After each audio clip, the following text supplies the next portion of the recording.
Welcome back to another episode of the All Takes No Whiffs podcast. First episode on video. We got the new era. We got it like that now. But for this week's episode, we're going to be talking about the trade deadline. A lot of crazy things happened this week. The past couple of days was insane. And we're going to be giving our thoughts on it and its impact on the rest of the season. And we're also going to be giving our thoughts on the Danny Garcia versus Jose Benavidez Jr. fight this past weekend and the upcoming Vergil Ortiz fight. Really looking forward to it. Yeah, I'm looking forward to it too. First week on video. I'm super excited about this. You get to see our pretty faces this week and hopefully for a long time. But I'm super excited about this week's episode and looking forward to talking about the trade deadline and these fights. Let's get into it. This past week and this trade deadline has just been like one we haven't seen before, to be honest. This was one of the more wild trade deadlines we've seen. Bunch of moving pieces going a lot of different places.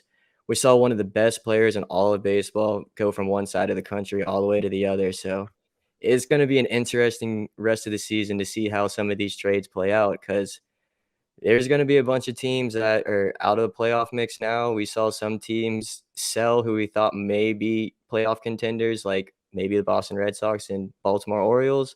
We don't know about that yet. We'll see how everything plays out. But, I mean, Christian, what do you think about this trade deadline?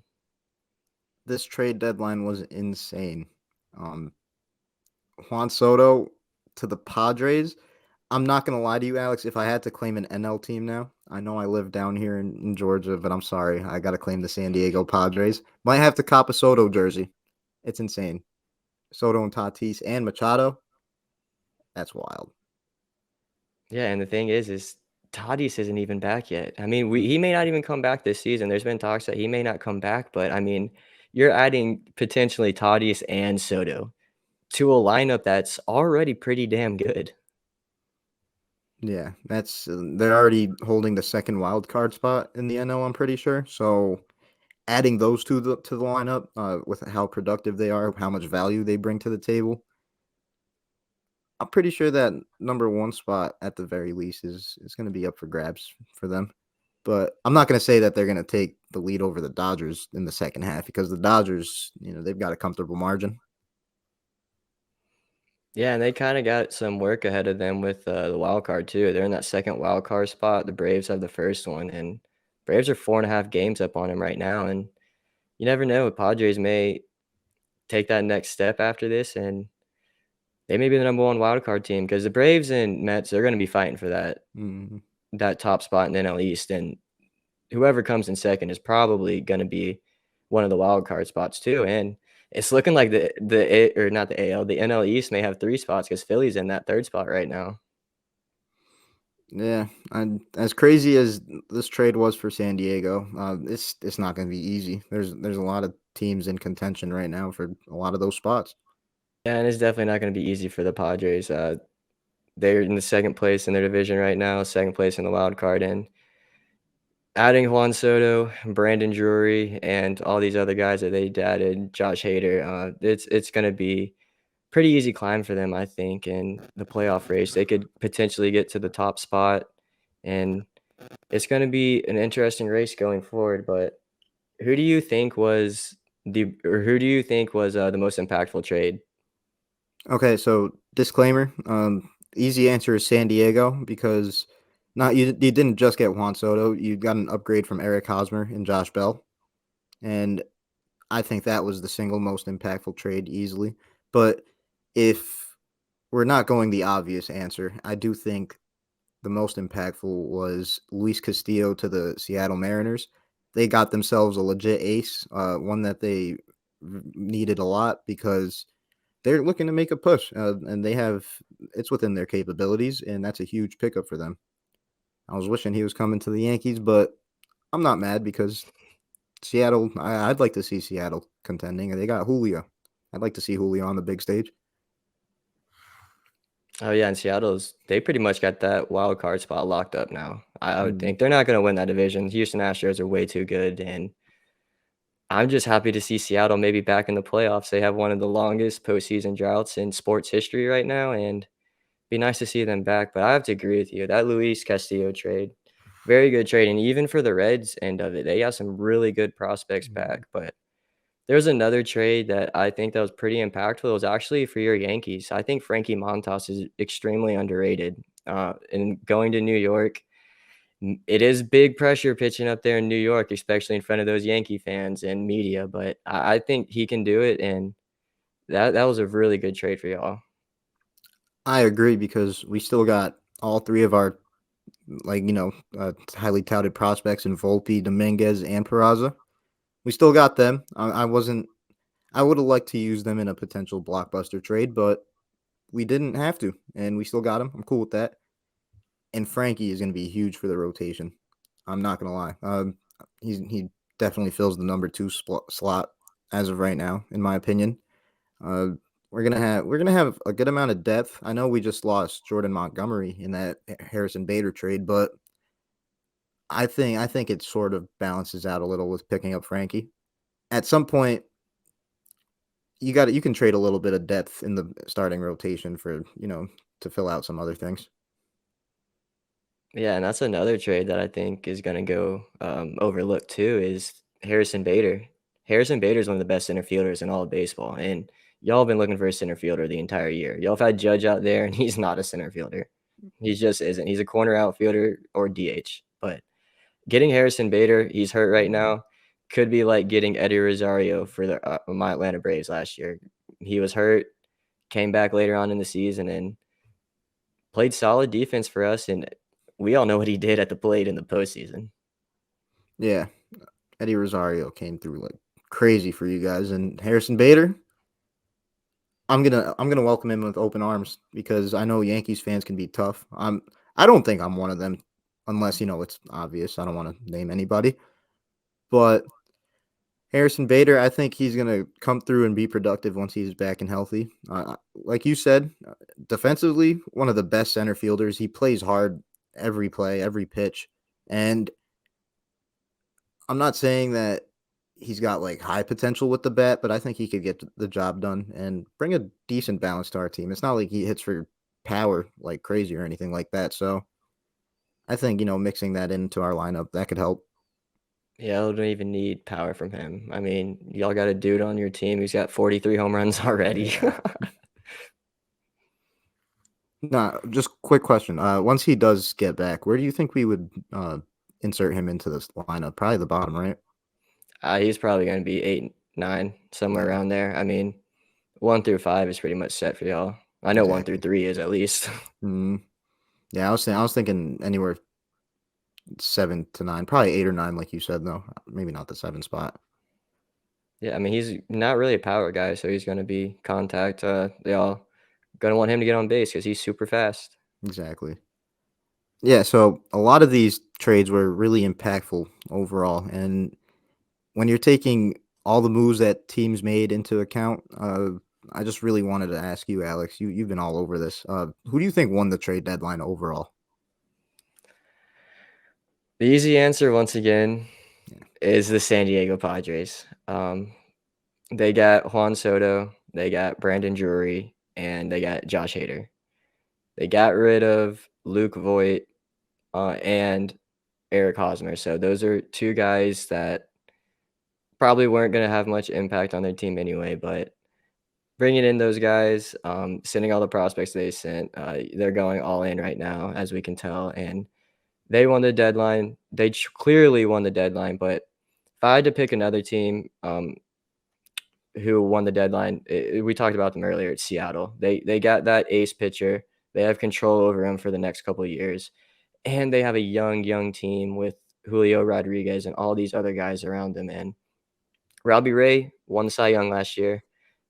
This team is really good, and like I said earlier, not going to win the division, so they're going to have to go through the wild card. But Seattle has done everything they possibly can to make the playoffs, and they're going to be in the playoffs this year after this long drought that they haven't.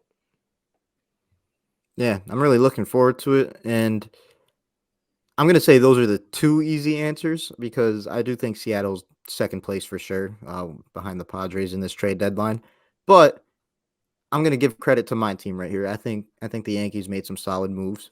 We picked up Benintendi. I think that's gonna be a good bet for our lineup. And Harrison Bader, not as productive, but like a similar role, like we were talking about. Not really big power guys, but we need them on base, and I think they're going to come through for us. Not just that, we picked up Frankie Montas, and that's our number 2 guy now. And we got rid of Joey Gallo. Not to throw any shots at Joey Gallo. I think that was just a much needed parting on both ends. I think Joey Gallo deserves a fresh start somewhere else. To be honest, he went through hell in New York. That's the truth. And I wish him the best of luck in LA for sure. But don't hit any World Series home runs against us if that happens. And see, the thing with Joey Gallo is he goes from one fan base that is very crucial to another fan base that is extremely critical. So I mean, Mm, he just isn't going to escape it right now. Going to the Dodgers, good for him. New change of scenery and everything. Hopefully he does well. But I do agree with you. Your Yankees did a pretty good job. And hey, I want to go ahead and throw in my Braves there too. yeah. We got Rafael Iglesias, one of the best closers in all of baseball. Got rid of Will Smith, thank God, one of the worst bullpen arms this year.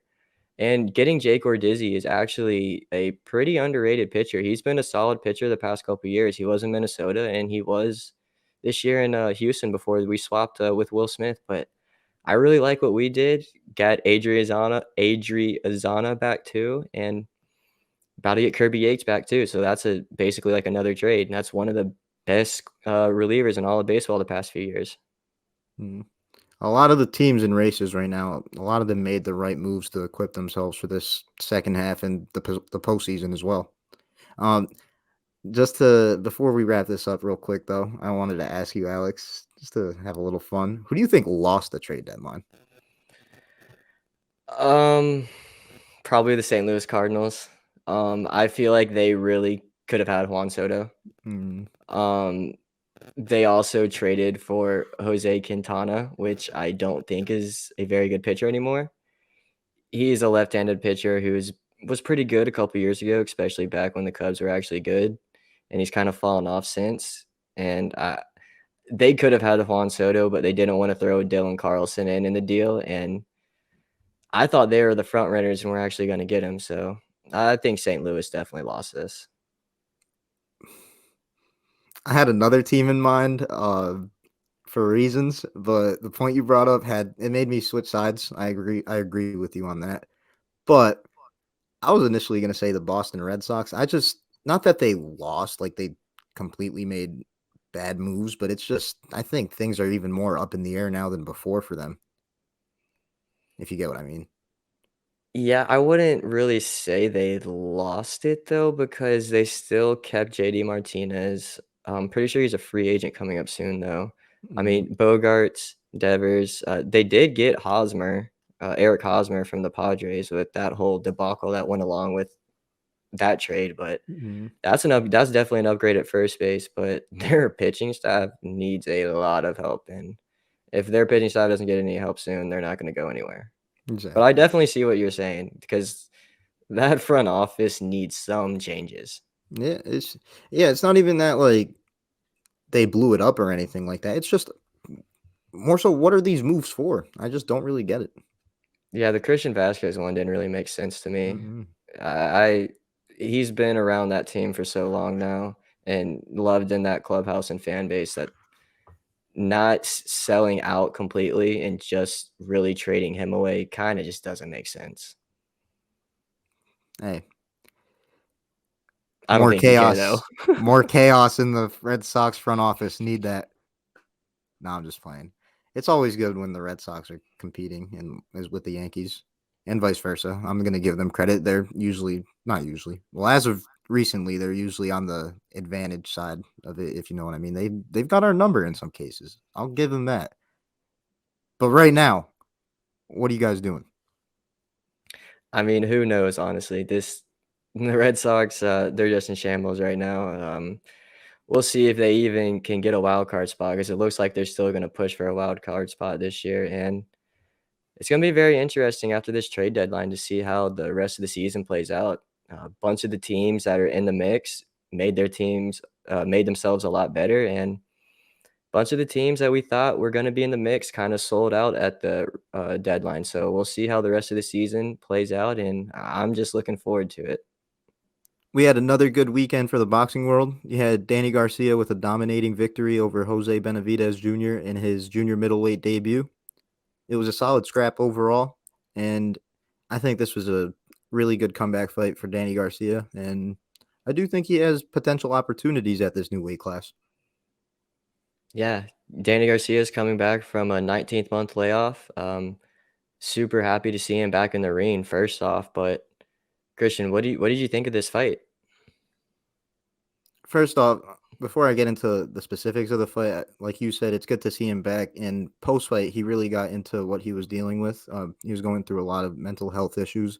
I'm glad to see him bounce back from it and continue to fight through it. I'm all credit to you, Danny, because it's not easy.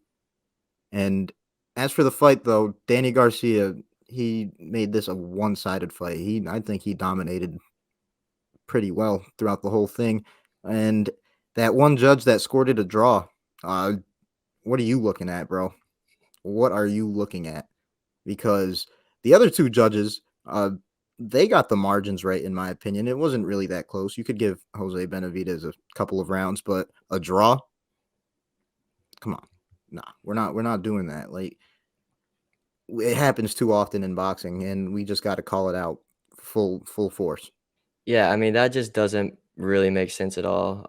The scores were 117, 111, 116, 112, and 114, 114. Two of those are pretty lopsided, and one's a draw. So really don't know what they were watching. Maybe they were watching another fight that was going on, but clearly they weren't watching Danny Garcia fight at all. But Christian, where do you think Danny Garcia goes on from here? Who do you think he fights next? I mean, him being a big name, he already has his resume and reputation. I think he could be a nice call out for potentially Jermell Charlo being the champion at that weight class. I think that'd be in not the most competitive fight, but it could happen. Um, and then there's a few other guys that Danny Garcia can mix it up with that are top contenders. I'm pretty sure that real tall guy, Fundura. I can't think of his first name right now. He just had a crazy banger his last fight. He's there. You got Brian Castano. He's still in the mix. He just lost to Jermell, but I think if he wants to work his way back up, Danny's a good name. But to give Danny credit, he could work his way up. Not saying that he's going to make any crazy noise because he's past his best, in my opinion, but he can do something. Yeah, I mean, think you're on it. I truly not sure where he's gonna go. I know Keith Thurman wants a rematch with him. I really don't want to see that. So, what are your thoughts on that? Like you said, I don't want to see that myself. I think those are two type of guys that they're really trying to work their way back up. And I think they both need more relevant names to do that, to be honest with you. Unless the time comes that, say, they're both like facing like in like a title eliminator and they have to face each other to get the title. That'd be a solid fight in that case. But as of right now, no, I think that's a pointless fight. Yeah, I'm not really looking forward to that fight either. I do hope that Danny Garcia does get another fight here soon. I'm happy he's back. All the mental issues he was going through, or whatever was going on with him, I'm just happy to see him back and healthy and back in the ring. Really, Hey man, 19 months. That's a while. that's a long time. But as for another guy that's coming back from a long layoff, you got Vergil Ortiz Jr. making this comeback fight against Michael McKinson. This is going to be a 12-round welterweight fight. I'm really excited to see Vergil back. I know he dealt with a whole injury issue, and one of the up-and-coming stars of boxing is back, and I think this is going to be a solid fight against McKinson. McKinson seems like a really solid boxer. He's undefeated, only has 2 knockouts, so I'm assuming he moves around the ring, and I'm gonna be honest. I haven't seen him fight yet. I'm gonna watch some clips leading up to the fight, and I'm looking forward to seeing him because to get an opportunity against Vergil, who's really close to getting a potential title opportunity, you got to be something. Yeah, and Virgil is one of those up and coming young guys right now that the whole boxing community is kind of really high on right now. He's not quite in that upper tier yet with all the upper tier yet with all these other guys, but he's working his way up there and he's undefeated right now. He's got a lot of knockouts and he's honestly just a pretty good boxer. And I'm kind of looking forward to see how he's going to do in this fight.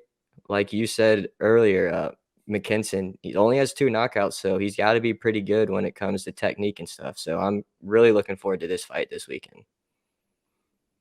Yeah, and I'm gonna be honest with you. If I had to give my prediction for the fight, I know I said I haven't really seen anything from McKinson, but if I'm going based off the fact that he's a boxer, like a real pure boxer, I think Vergil's boxing is underrated. So I think he's gonna come through and surprise in that aspect. And with Vergil's power, if he catches him, I don't know.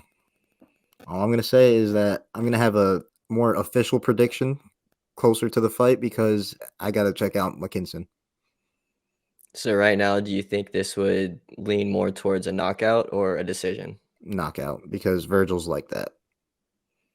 He's got some power to him, and don't really know much about McKinson either, but hopefully he can take a punch. Mhm. But yeah, so Vergil fighting this weekend. That's going to be a huge fight. Really glad that he's back. Got past that whole issue, and another good weekend for boxing coming up. I'm really looking forward to it. Hopefully, my prediction comes through whenever I put it out. We'll see about that later, but I'm really looking forward to this fight this weekend, and I'm hoping for another good weekend of boxing. And we got a lot of good fights coming up here towards the end of August and the beginning of September. So I'm really looking forward to this upcoming boxing schedule that's coming out. That does it for another episode. Insane week of baseball. Great week of boxing. And we've got more to look forward to. We got the second half to look forward to. I'm really excited to see Soto in a Padres uniform. And I'm also looking forward to Vergil Ortiz getting back on that ladder, climbing up to the top. Yeah, I'm looking forward to the second half of the baseball season after this crazy trade deadline. And looking forward to this Vergil Ortiz versus Michael McKinson fight. It's going to be a really good fight this weekend. And I'm just looking forward to baseball and boxing for the rest of the year. We got some great stuff coming up. But if y'all want, you can follow us on any social media platform at ATNW Podcast. And you also, if you want, you can follow my own at ahandy2215. And you can also find me at Christian_S52. That does it for another episode. And we'll see you guys next week. Peace. Peace.